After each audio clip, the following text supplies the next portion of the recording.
Ready? Ready. Okay. Shannon, welcome. How are you doing this fine Saturday? I am doing fantastic. Thanks for having me today. The pleasure's mine because I know we're going to talk about childhood abuse, cancer, everything in between. But of course, do me a favor, please introduce yourself to my audience a little bit about who you are and, of course, where they can find you. Mm, thank you. My name is Shannon Donohoe-Simpson, and I am a TEDx speaker, a coach, and a self-proclaimed joy bringer. And my mission on this planet is to help women be brave enough to choose joy regardless of what life is throwing at them. And if women want to find me, they can find me on my website at shannondonohoesimpson.com, socials on Facebook, Instagram, and LinkedIn, and also look out for my Toolbox Tuesdays, which I do live every single Tuesday. Perfect. Thank you so much for that. So I know joy, right? A lot of people talk about happiness, money, wealth, all these beautiful things in between. Why joy and why joy with women? Mm. So I think first that I need to do is take you back to where this all started. And so it was 2009, and I was sitting in my first retreat that I'd ever been on, and it was for my cancer that was going through at the time. And I remember sitting in that circle, and as everybody in the circle began to open up and share how cancer had been affecting their lives, I realized that I wasn't actually in that retreat for cancer. I was there to heal the wounds that caused my cancer. And I remember for the very first time speaking out loud the sexual abuse that I experienced at the hands of my grandfather. And it was in that moment that I realized that by keeping this secret inside my body and inside and not speaking it out loud and not sharing it, that this secret had made my body physically sick. And I've not talked a lot about this, but the more that I continue to share and speak on stages, what I know is that people, women, humans are just dying for the truth. We're dying to feel and speak those deep things that we hide inside ourselves, because those are the parts that connect us. Those are the parts that make us feel seen and heard and known, and let us know that we're all not alone in this. These are the stories that connect us on this deeper human real level. And so for me, experiencing this abuse in my childhood, and back to your question around joy, it was something that I didn't experience joy fully because my story was always about the trauma. And when that's what you go towards that because that's what you know. But then when you realize you don't actually have to choose that all the time, you actually get a choice. You can choose joy, but it's vulnerable. It's vulnerable to choose joy when all you know and have known is something very different. You remind me of my childhood growing up where I knew what it was like to live in a home. I knew what it was like to have food on the table. I knew what it was like to have your mother and your father in the household. But that was at age 5 and 6. I didn't know my parents growing up. I was raised by my grandmother. When I was put in that environment, I'm using your example, I went from joy to something else. I didn't know what that something else was until I seen another side. And I was like, oh, I don't think this is love or how it's supposed to be. And I know you mentioned how there's that messy middle right? We're trying to figure it out. We know what we want. When we know what we don't want, but sometimes we're just stuck in that middle and we're like, I don't know who I'm becoming or who I'm leaving behind.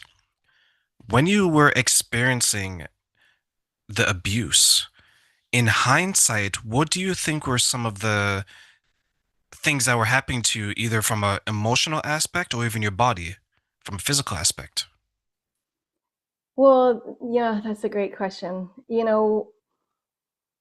What I realized doing a lot of inner work and sitting in a lot of women's circles and doing a lot of plant medicine journeys and a lot of self discovery, I realized that I haven't felt safe in my body for a very long time. And not feeling safe in your body puts you in this place where you don't trust yourself. You don't trust people around you, that they're not going to hurt you. And you end up living this very guarded life. And this brings it full circle back to the joy piece, right? Where we're guarded because we want to experience that joy, and look, there's that joy right there, but oh, I don't know, because maybe I'm going to be hurt, maybe my nervous system is going to be thrown out of whack again, and maybe, do I even trust myself? Do I trust them? Like, there's all of a sudden you question everything. You question everything.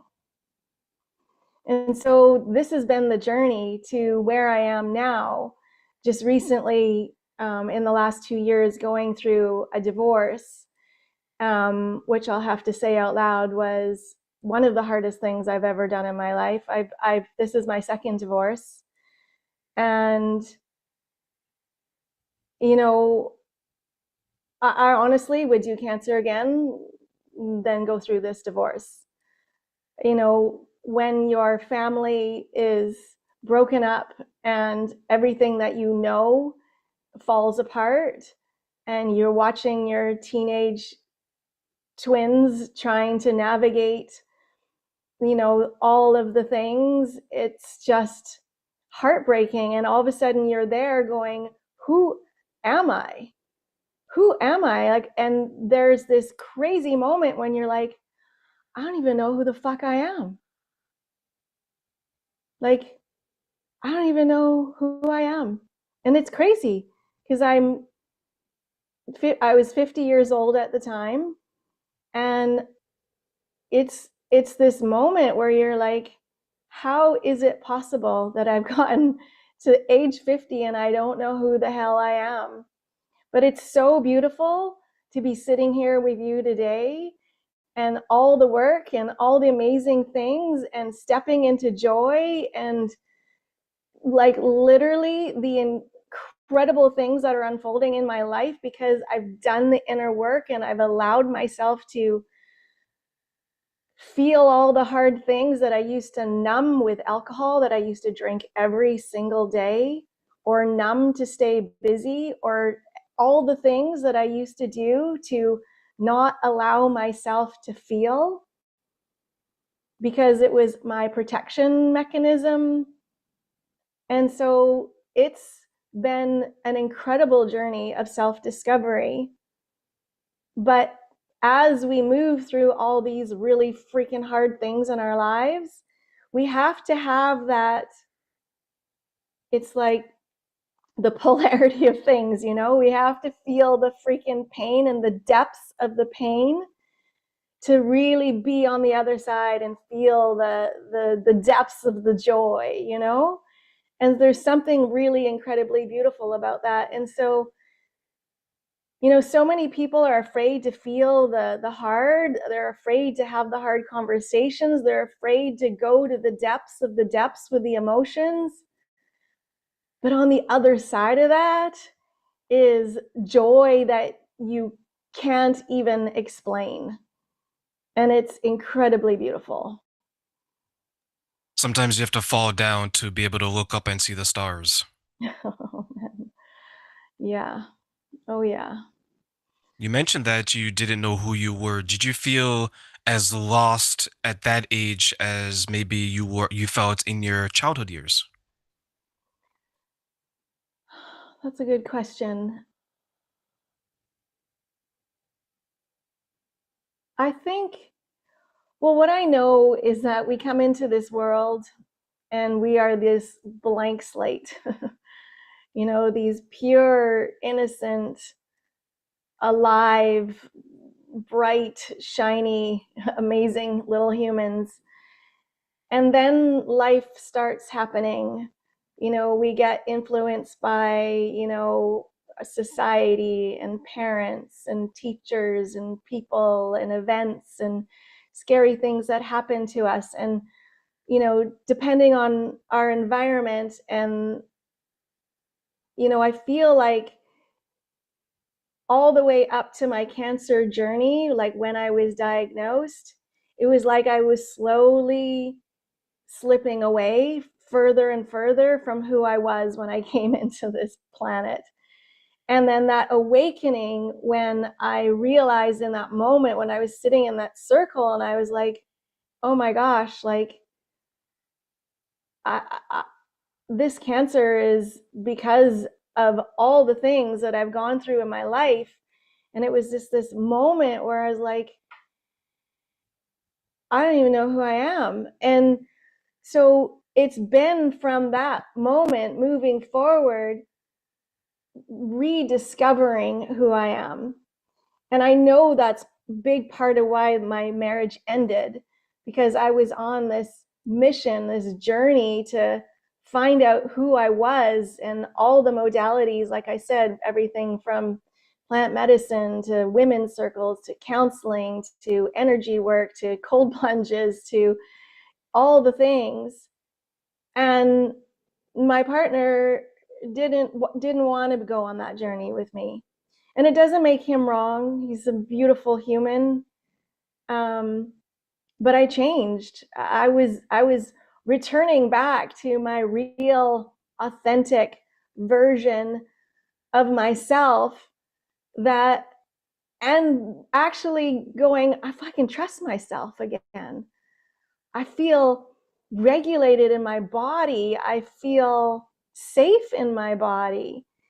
And it's such a incredible thing to go from like there to that moment in the cancer, and then to hear where I am today. And please, like, this is an ongoing journey. It's not like I'm self-actualized or anything like that. This is an ongoing journey until the day that we die. And I mean, I'm just in it for all of it. I just want to learn. I want to grow. I want to always opportunities to step more fully into um, the gifts that I have to offer, and hear what everybody else has to offer. I think it's just this beautiful opportunity in life to do incredible things and connect with other humans, because that's what we're here to do. As a coach and mentor, I work primarily with women, and I primarily work with women who are over the age of, let's say, 45, 50. So they're a number of years older than me, but one thing I did notice is their journey is similar to yours. They've had something that they've really struggled with, and they lost themselves. And one interesting thing that I always found, well, that I found interesting, and you shared it today, is when they're beginning their journey of rediscovering themselves and fixing things that maybe they should have, that they always wanted to fix, but maybe they didn't have the tools, because a lot of us don't have the tools growing up, right? They began to realize what they don't want Mm, as a result. And unfortunately, people around them, whether they're good people or bad people or everything in between, they just couldn't make the journey with them. mm, And that's sad, because in this case, when you have a partner, there's an identity associated with that. Am I a wife? Am I a husband? Am I a mother or a father? And when that ends, you begin to question myself, oh my God, who am I? Am I still these things? Social circles changes. There's one woman where she felt completely iced out by her social group because they made it the choice that they're going to go with the other partner versus her. So she, when I was talking to her, she looked at me and she's like, Terrain, this journey is lonely. I was Mm. like, it's very lonely. Yes, yes, it is. Right? How lonely Yeah. was that journey for you? Oh my goodness.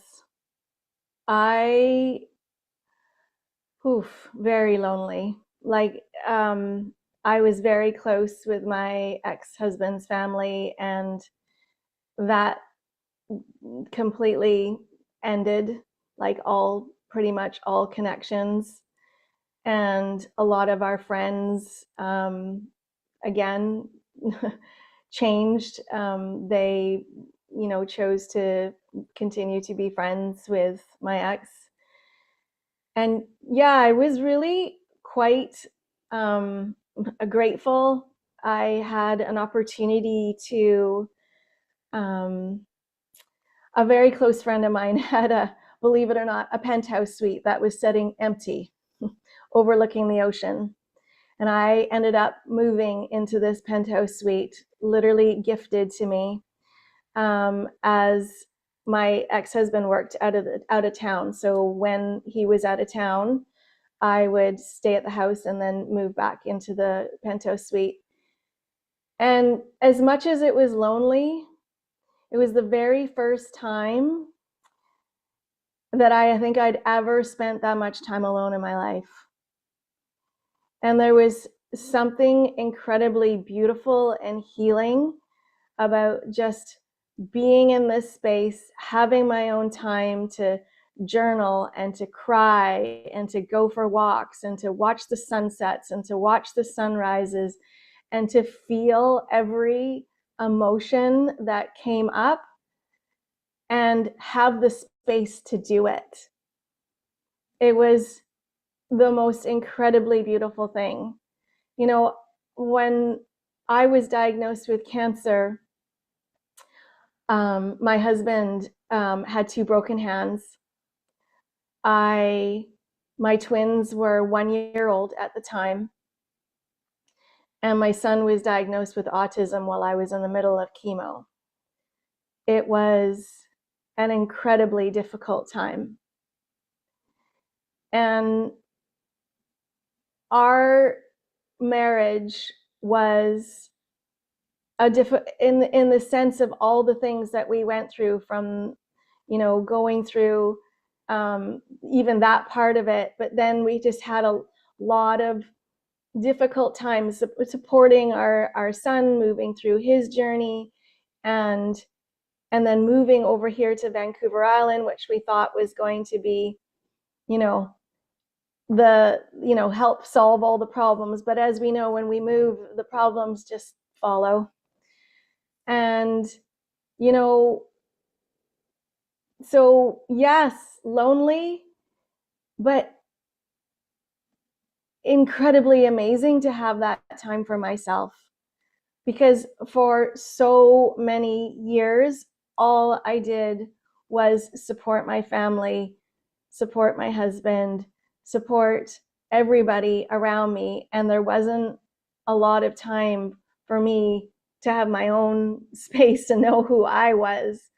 And so it was really incredible after this divorce to have that space to feel that loneliness and be with myself and the uncomfortableness of all of that. And that's when I started deciding not to drink. And talk about not being able to numb my feelings, because that's why I drank, because, oh, this feels uncomfortable, so I'll just have a drink and then I won't have to feel that anymore. But having that space, and on top of that, stopping drinking was really powerful, really powerful.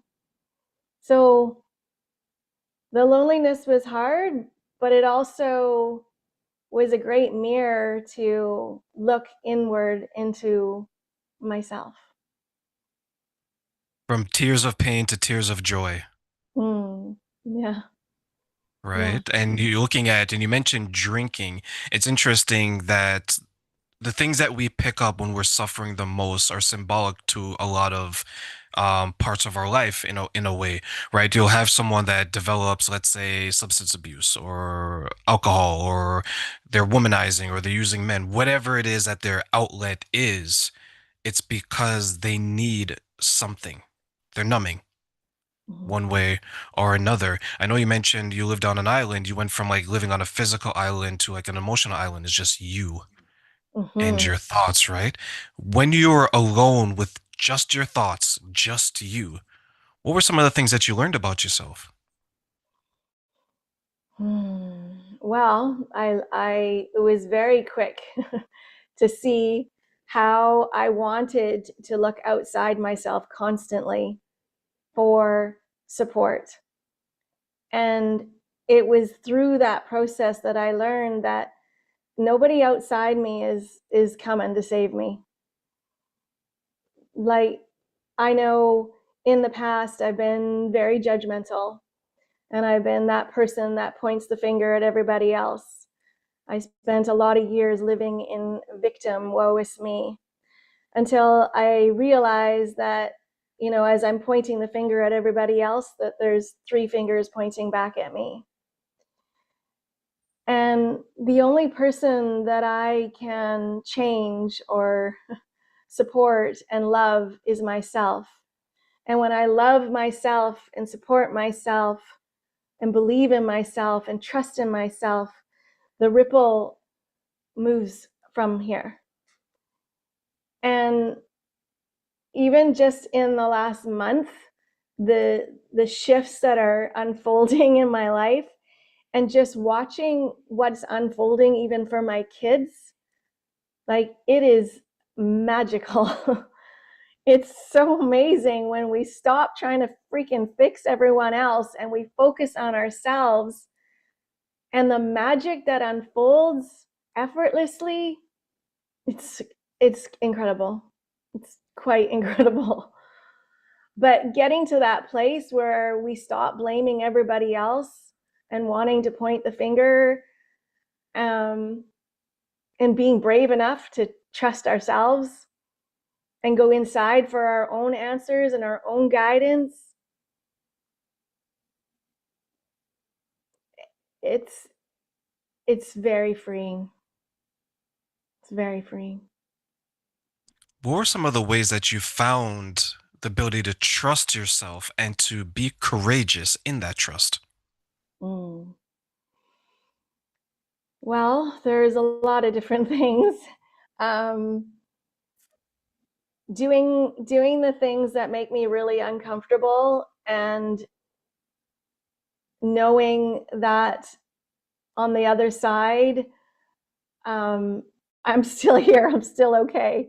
Like the hard conversations, um, going swimming in the ocean when it's snowing outside, doing these really hard things and being on the other side of it and going, okay, I just did that. And look, I'm still here.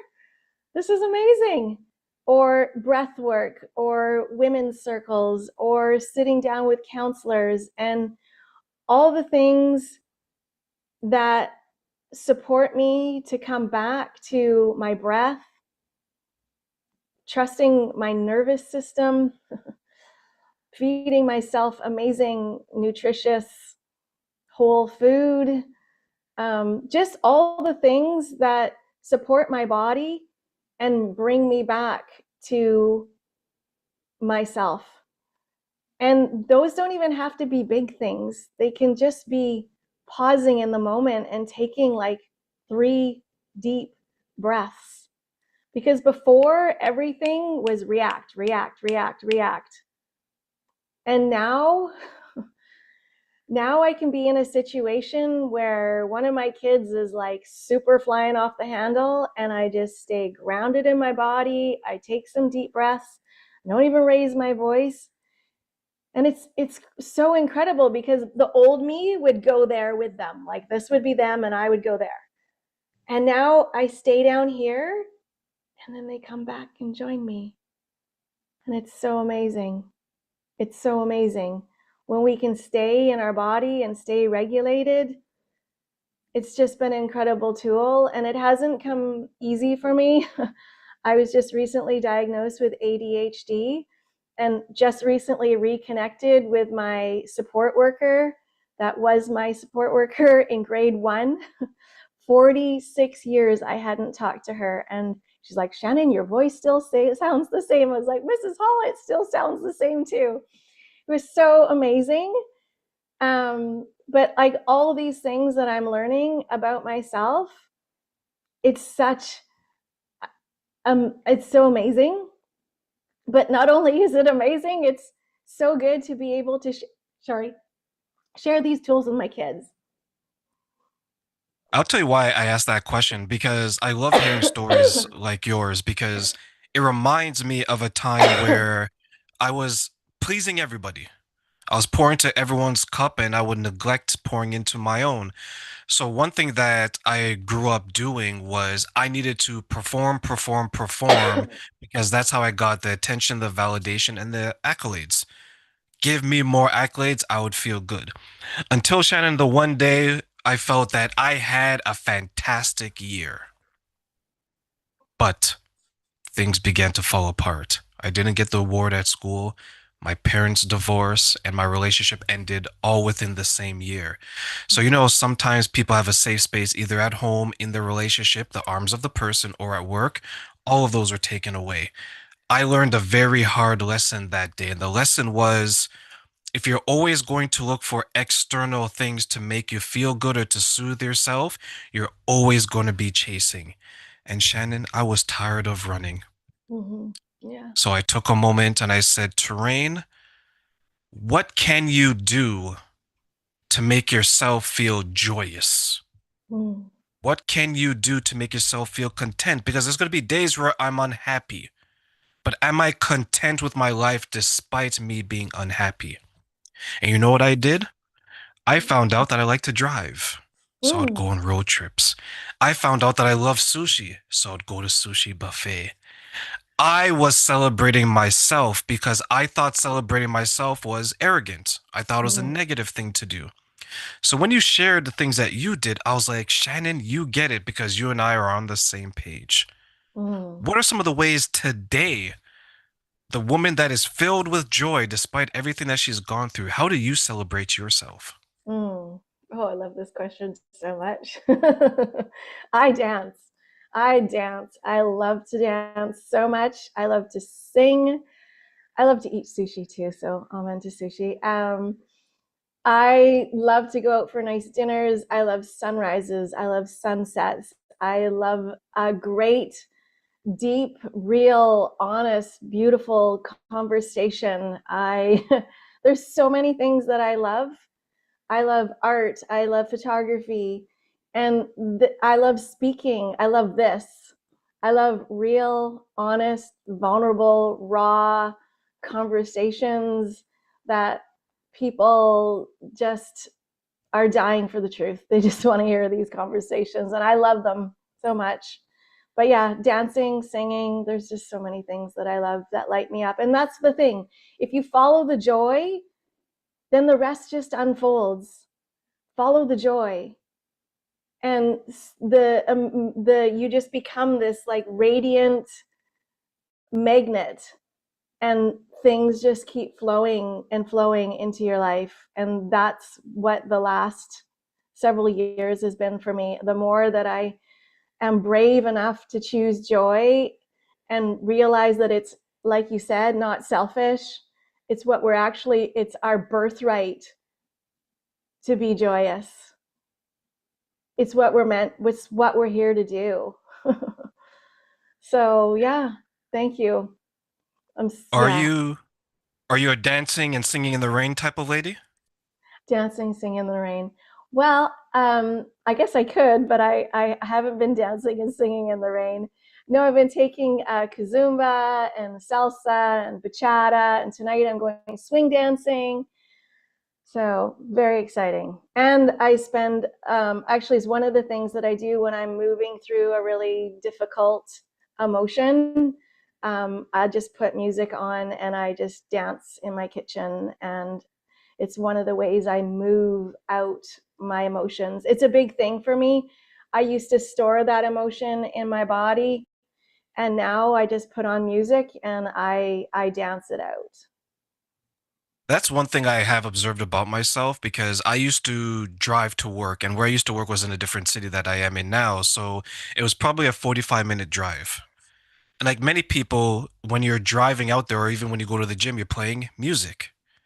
So I would play music sometimes, and I don't recommend this, everyone. Sometimes I'm doing a little dance as I'm driving, only at the red lights, not as I'm physically car motion. Safety first, right? What I realized working from home now is I don't play music as often. And I did actually was self-aware enough to notice the impact. I Mm-hmm. didn't start my mornings with music.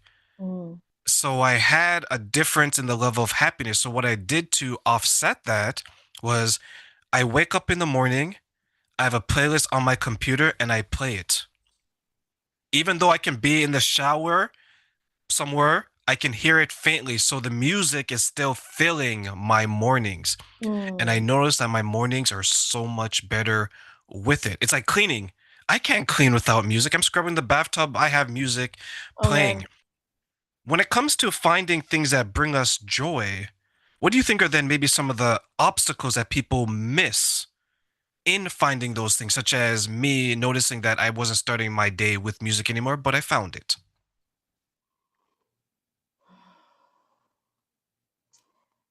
You know, that's a really good question.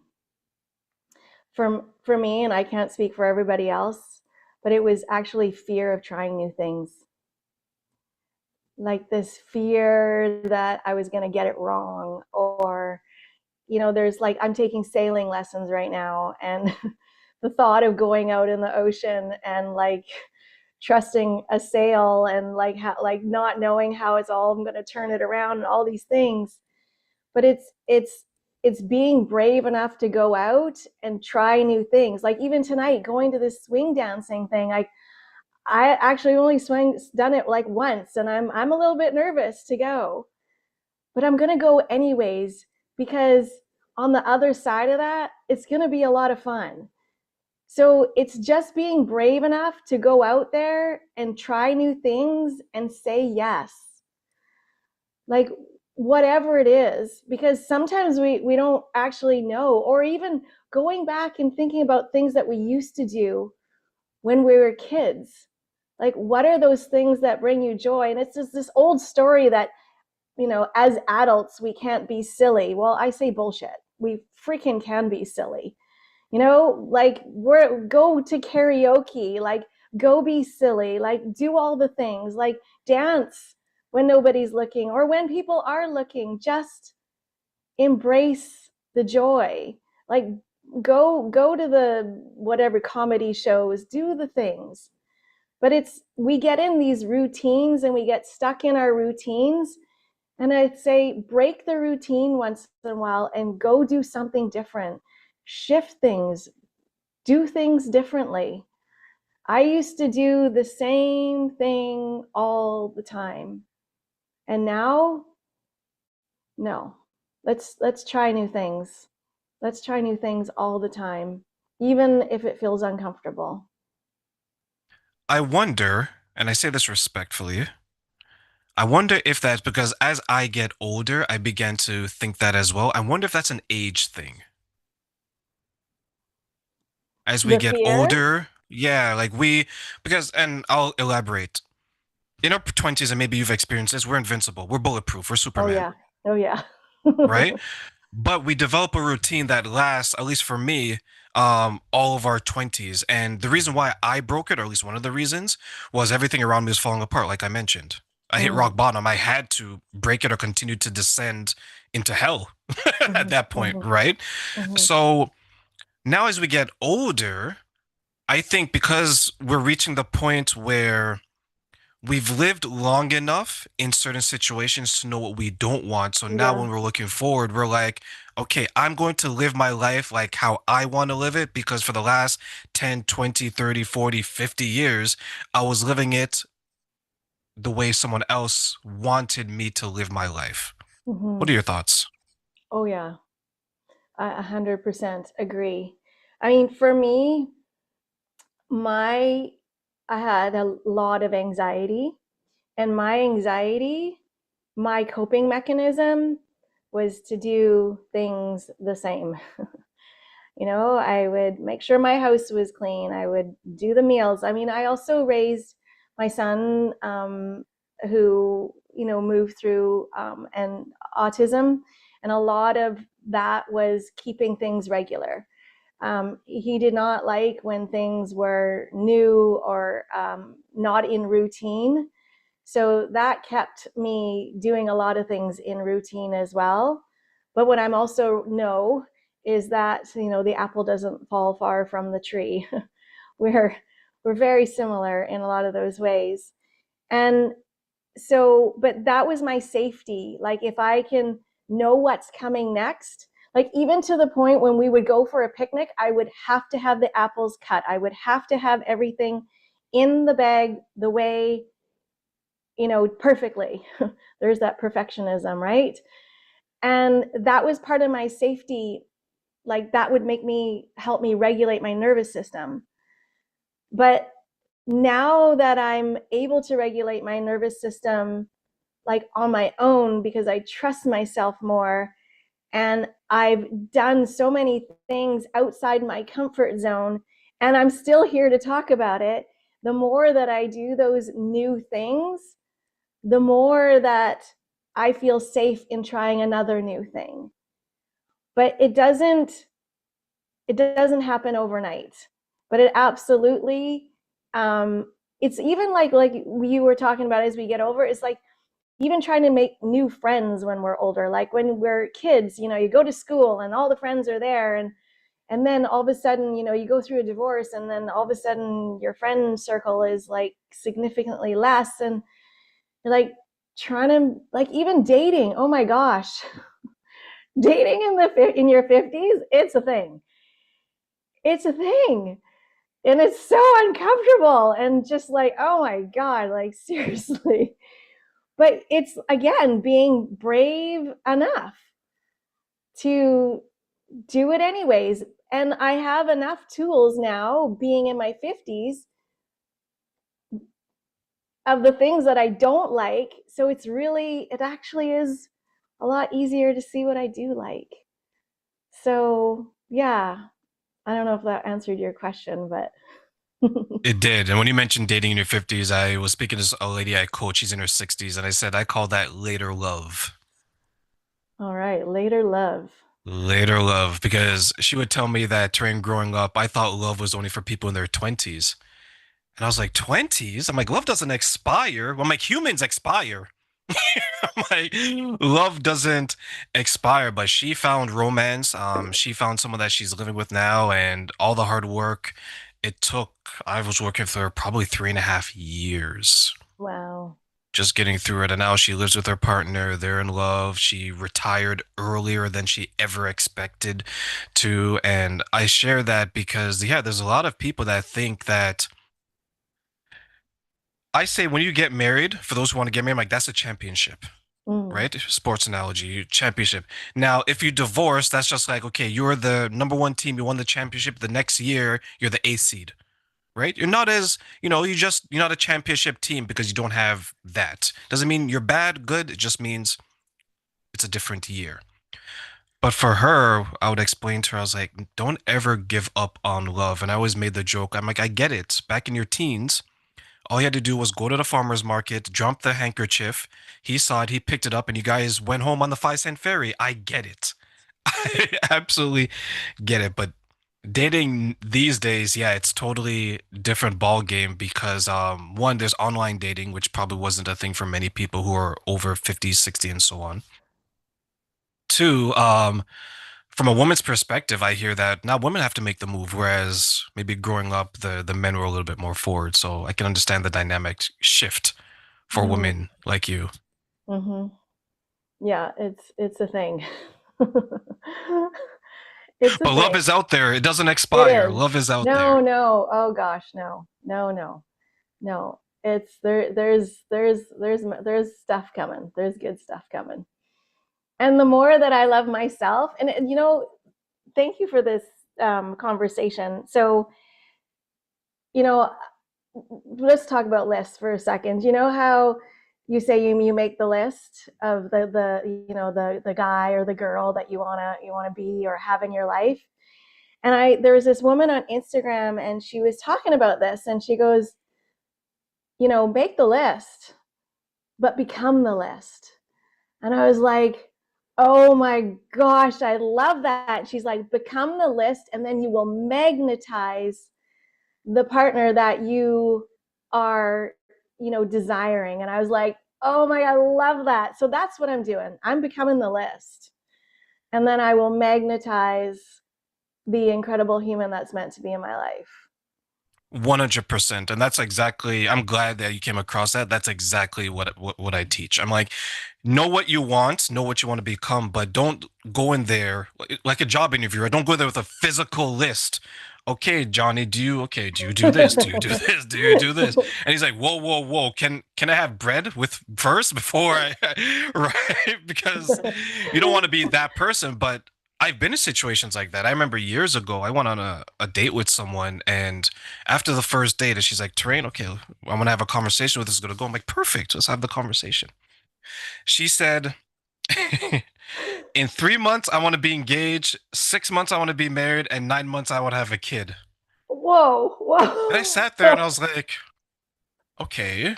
I remember in high school, they taught us biology. I was like, usually the kiss comes before the act that creates children.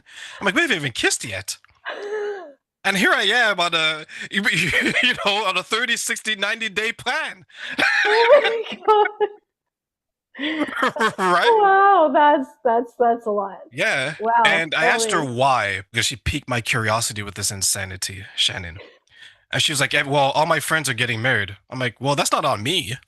Yeah, I'm like, right? now you're trying to emotionally kidnap me. I'm like, I'm not comfortable driving you home now. Are you gonna drug me and, and trap me in your room? So I was like, okay, it Wow. was crazy. It was crazy. But yes, become It's the like, list, ladies and gentlemen. yeah, become the list. Oh man. Oh, so good. So good. Yeah, I don't. I couldn't imagine what some of the people go through, and there's such a different dynamic. Like me being at 40 and being a man, it's totally different than a woman at 40, and totally different than maybe a woman at 40 or 60 at 40, a woman at 30. Like I've always dated women older than me, just because I felt more mature than my peer group of men. Um, but it is interesting when I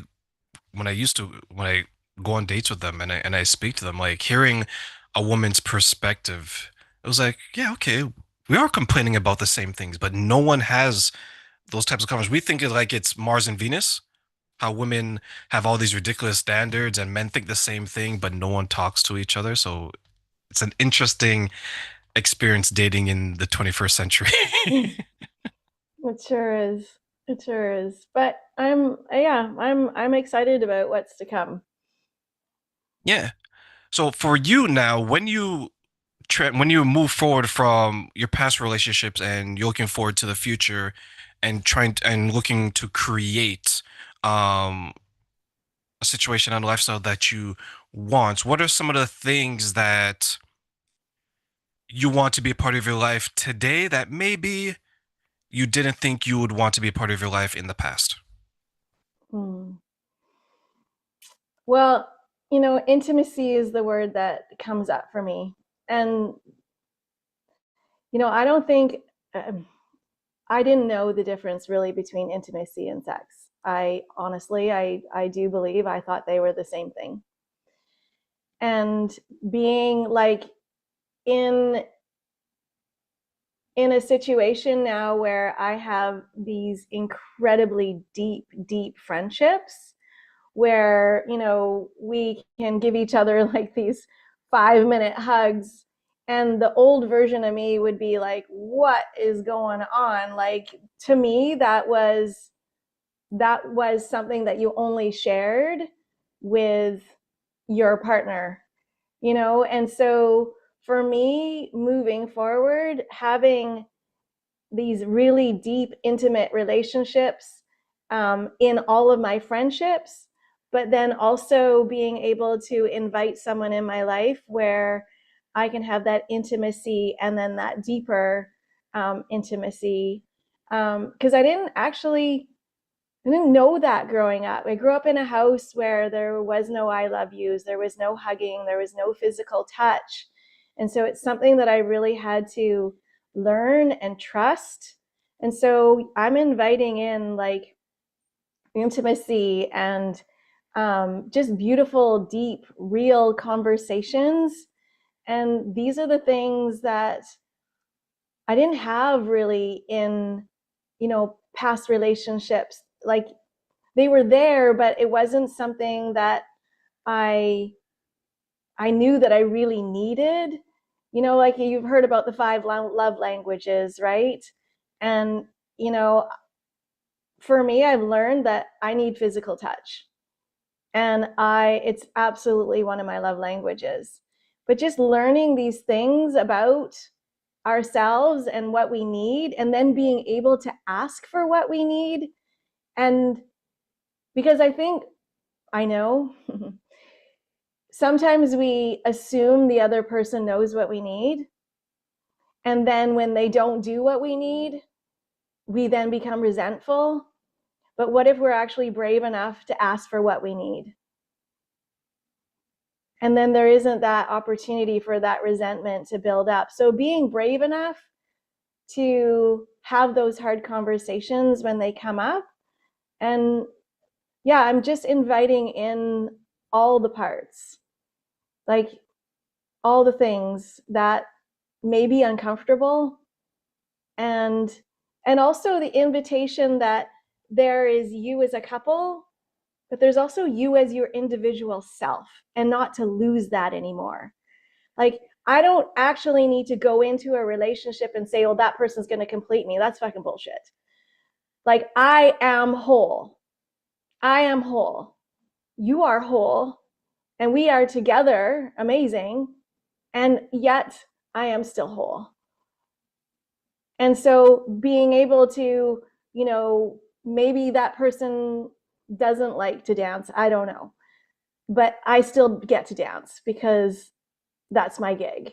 Doesn't mean that that ends. It just means that that's not their thing, and we have other things that we love to do together. But I'm still going to dance. Like, so yeah, just being in a relationship where I don't lose myself and I stay true to my authentic self. I refer to as intimacy as into me as the person, right? You're right. A lot of people think it's one and the same. I spoke to a sex coach and she's like, Train, intimacy is everything before you actually get into the bedroom. It doesn't, it may lead to sex, it may lead to the bedroom, but it could lead to just watching a movie together. It can lead to dinner. Um, I told one of my male friends, I was like, you can be intimate on the phone. He's like, yeah, I'm going to send a sexy picture. I'm like, calm down. I don't mean like that. Right? Because I know where that's how men think, right? I'm going to show my abs or my body or something below the equator, right? And some women think that too. I was like, no, just saying that, hey, hope you have a good morning. I'm thinking about you. Be safe on the road. I'm like, that's a form of intimacy. It's you're into that person, into me. So I'm glad that you found the courage to be able to do that. And the love language is a wonderful book because it shows people that many of us want to be loved in a specific way, Mm, and some of us mhm. can't express it. How did you find the courage to express the way that you wanted to be loved? As you mentioned, physical touch. Through sitting in women's circles. Yeah, just I have some incredible, beautiful girlfriends, and I've sat in a lot of women's circles, and I've also had the opportunity to facilitate and go in several nude embodiment retreats. And it was a really big healing process for me loving my mastectomy area again. Having a double mastectomy and learning to love my body again having an opportunity to sit in circle with women, um, in this process where we were fully, um, you know, naked, and just so vulnerable and so raw. It was a most incredibly healing experience. Um, yeah, I'm forgetting the question right now that you asked me, but just, yeah, having the opportunity to really love that part of myself again has been quite a beautiful journey. That's courageous to be able to find the love for your body and community, this community of women, this women's group.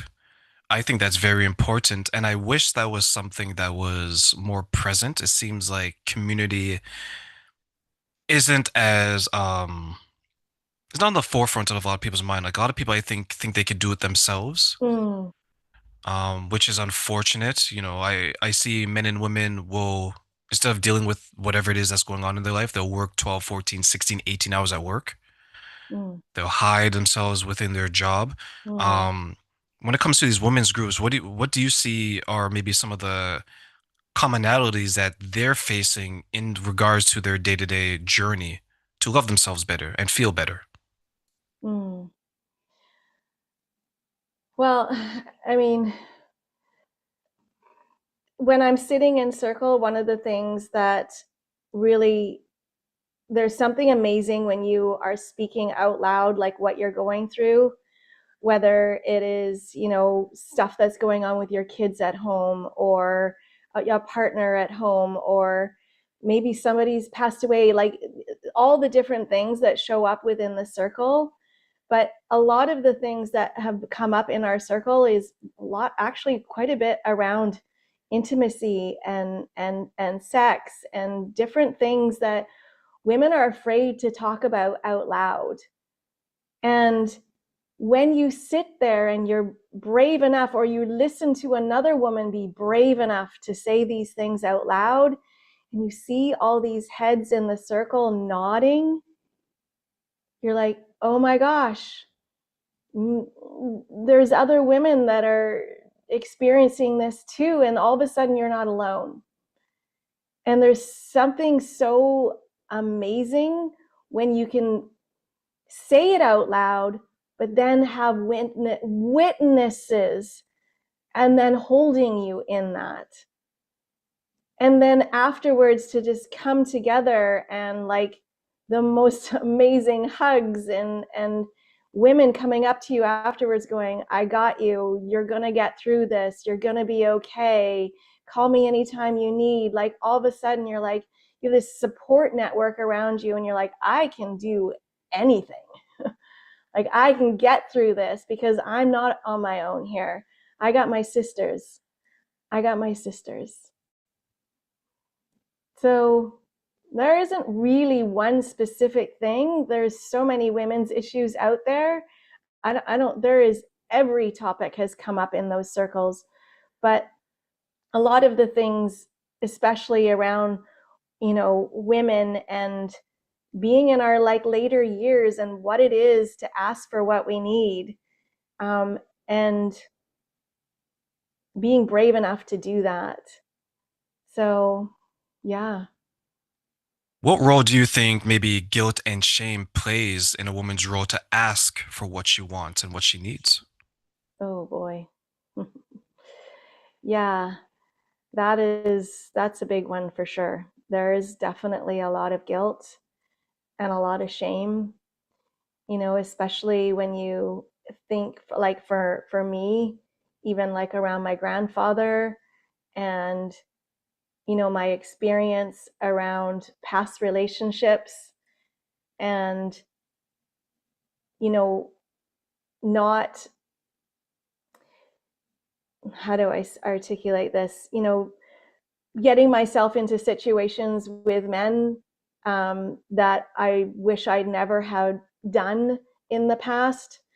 But because of my programming through my grandfather, didn't have the ability to say no, and then the guilt and the shame that came with that, um, and then the spiral of, oh, and then you blame yourself, and then all the guilt and all the shame, and it just keeps going, right? And so being able to sit in circle and say these things out loud, and like literally release that and have a container where women are holding you, there's something incredibly beautiful and healing about that. Someone once shared with me that she was abused growing up and she wasn't able to say no. And her family and her, sorry, not her family, her husband went through similar abuse. So I believe it was sexual abuse, separate from each other, just two different families, but they both experienced it in their childhood. And one thing she shared was that they both had a difficult time saying no Mm. prior to they got together. And the reason why she was thinking that is because someone took away her ability to say no, the abuse, then before she found her husband, she was saying yes to things that was compromising herself, whether Mm-hmm. it's sexually or otherwise. And she shared that her husband was doing the same thing, not on a sexual level, but just exhausting himself, giving out money, things like that nature.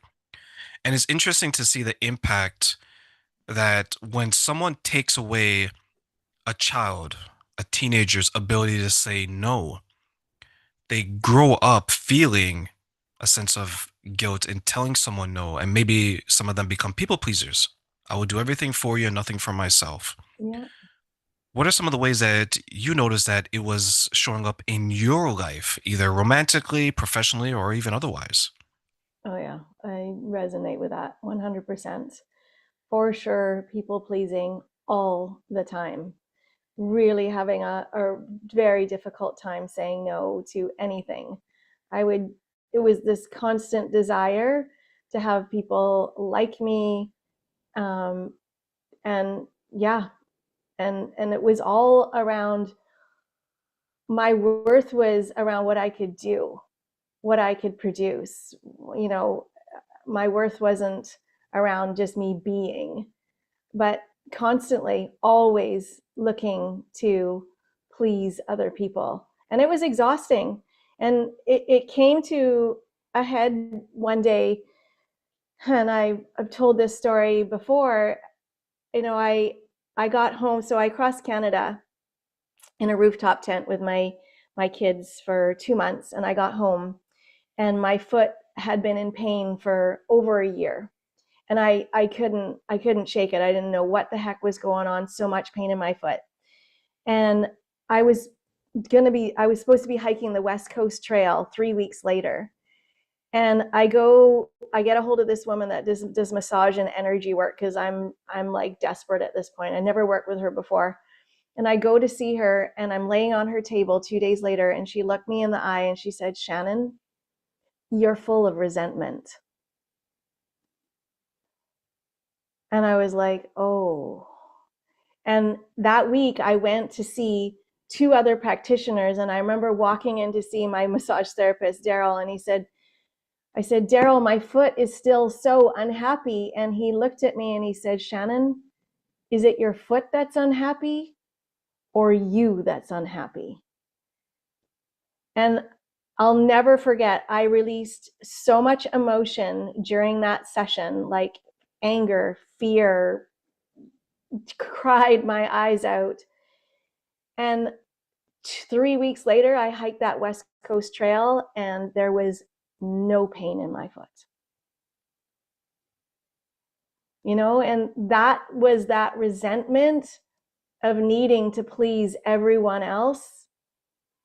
And I just needed to stop pleasing everybody else and start pleasing myself. Yeah. That's courageous for people to understand because a lot of the love is conditional. I perform for you, Shannon loves me. I perform for you, Shannon validates me. I perform for you, Shannon gives me attention. The moment that you stop doing that and you say, I need to self-soothe, I need to self-please because my cup is running on fumes and everyone else is just running on abundance and they're not even pouring back into me. I was a people pleaser in my 20s. Once I stopped doing it, I started getting attacked. You're different. Oh my God, how can you, Oh, right? And it's like, uh-huh. oh my God, I put in myself first and now I have to deal with this conflict. Is this something that you saw or you experienced? Oh my goodness. Oh, yeah, I resonate with this so deeply. Yeah, I've had people tell me straight out, Shannon, I can't wait till the old version of you returns. And I was like, whoa, yeah, she's not coming back. Like I like who I am, and maybe she's feisty, and maybe she's full of tenacity, and maybe she asks for what she needs, and maybe it makes you feel uncomfortable, but I'm feeling good. And I like this life that I'm creating for myself. And yeah, maybe it's a little bit brighter because I want to shine bright, and maybe you're not brave enough to do that yet. That's okay. I'm going to keep shining bright. Your shine is illuminating the demons or insecurities in others. Mhm. Mhm. It's Yeah. interesting to see how many people like you when you are unhealthy, but don't like you when you're healthy. Mm. Yeah, it's interesting, right? It's definitely been a journey, and I've this week, interestingly enough, there's been a lot of hard conversations, and they're directly linked to this exact what you're saying. And yeah, it's hard because when you grow and step into this, the real you, um, yeah, friendships can shift and things fall away, and it still doesn't feel good, even though it's what's meant to happen. Yeah. Yeah, I say this thing called life is it's a path. And some people, let's say at point A, they join you on their path, you have a good time. And then point B, some of them are still there, some of them fall off. And then you Mm. get to point C and so on. The unfortunate part is that when the people who fall off, instead of allowing you to continue the journey, they try to pull you back or they try to Mm. damage the journey. You know that image of like they're throwing rocks behind your back? It's some cases it's like that. I knew someone that she was making the journey, and as we talked earlier, it was lonely for her, but she kept through it. She started dating someone. That person was very encouraging, but her group of friends, they were very toxic. They were very not supportive. They were very critical. And what she did was she ended her relationship. She went back, and let me tell you, she went back not only to the peer group that wasn't supporting her, but she became even more chaotic where now she started to like bully other people, to attack other people. It Mm. was like a whole different world. But then something happened, and you touched on this. The body was telling her that she needs to stop. Is it the Mm. foot or is it you? Mm. She ignored it, and then, unfortunately for her, she got sick. Mm. And she reached out to the person that she left. He found a different life, found someone that appreciated him for who he was, and he totally moved on. And she couldn't rekindle that. And then her friends, they felt sorry for her, but like a lot of things, like a lot of people who go through difficult times, life continues on. So their life continued on. And now she doesn't have really anything. And Mm. it's an unfortunate story because I think sometimes we don't realize how profound our decisions are Mm. until our body says, hey, I was whispering to you to slow down. You didn't Yeah. listen. Now I'm yelling. What are some of the ways that you saw the body being impacted by some of the decisions, either yourself or others around you? Oh, yeah. Well, this has been, I mean, This goes back to my cancer, and I see a lot of people going through cancer. It feels like everywhere I turn, there's somebody going through cancer. And I do believe that, when we become physically sick, it is, something that is within ourselves. And it's not to point the blame and say that you caused your cancer. It's not what I'm trying to say. But there is a lot of science and a lot of research out there, and Gabor Mate talks about it when the body says no. Like, our bodies are these incredible machines that are telling us to pay attention. The twangs, the pains, all the things, the headaches. Like, how many of us just want to take another freaking cold medication and go back to freaking work? Now, when I am sick, I lay on the couch and I get my journal and I invite it in, because for me, it's an upgrade. It's an upgrade. My body is telling me to slow down because I'm being too busy. I'm not listening to my body. I'm not listening to my intuition. I'm not listening to my inner guidance system. Because how can we when we're going 100 miles an hour? We can't listen to anything that's guiding us. And so, yeah, we're meant to slow down.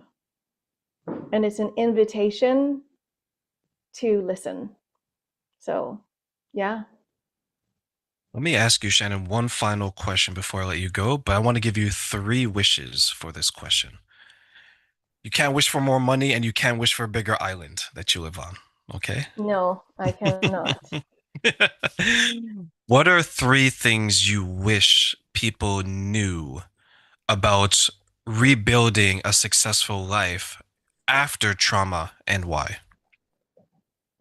What are three things that I wish? Hang on a second, we might have to cut that out.